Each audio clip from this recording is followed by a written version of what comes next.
Je vais prendre un premier exemple qui est un cas business, le cas d'une boîte fictive qu'on va appeler Tech Genius versus un concurrent. Donc imagine une entreprise, Tech Genius, qui a récemment lancé un outil de gestion de projet et soudain un concurrent sort un produit similaire avec une fonctionnalité qui est unique sur le marché et qui attire l'attention du dit marché. Comment on peut passer par une boucle OODA pour ce cas de figure-là? On va commencer par observer.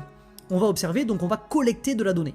L'équipe Tech Genius, elle va analyser les retours clients du concurrent, analyser les tendances de marché par rapport à cette fonctionnalité et faire un examen de cette nouvelle fonctionnalité, peut-être en prenant le service du client, en testant et en essayant d'aller récupérer des données de cette façon-là. Ensuite, on va passer dans une phase d'orientation. Dans cette phase d'orientation, on fait de la synthèse et de l'interprétation. Donc, on va remettre en question les points forts, les points faibles de notre propre service par rapport à cette nouvelle fonctionnalité. On va évaluer la nécessité de pivotage stratégique en fonction de notre positionnement, de ce que veulent nos clients, des points forts et des points faibles qu'on a pu observer sur le terrain au niveau de notre concurrent, des tendances de marché, etc. On fait une synthèse.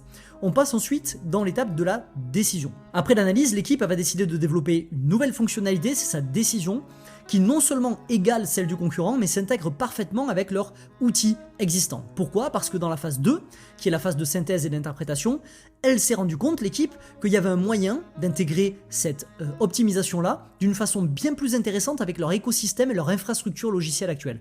Ce qui va leur permettre de combler le même besoin, mais avec beaucoup plus de pertinence, parce qu'elle a pris le temps de récupérer les données, de tester ça, et qu'elle n'a pas agi par euphorie ou alors par panique, par FOMO, à se dire il faut absolument qu'on implémente ça n'importe comment. Ce qui nous amène à la quatrième étape, qui est celle de l'action. Et dans l'étape de l'action, on mobilise l'équipe dev, on crée un calendrier clair pour le développement et le lancement, et c'est terminé. Une fois qu'on a fait ça, le cycle recommence, la boucle OODA recommence. Pourquoi? Parce qu'on va observer la réaction des clients face à cette nouvelle fonctionnalité, on va s'orienter en fonction de ces retours, donc en les analysant et en synthétisant. Ensuite, on va décider des ajustements nécessaires si jamais il y en a besoin, et enfin, on va agir pour mettre en œuvre ces changements. Et bam, on repart sur une boucle à nouveau. Le cycle recommence. On observe, on oriente, on décide, on agit. On observe, on oriente, on décide, on agit.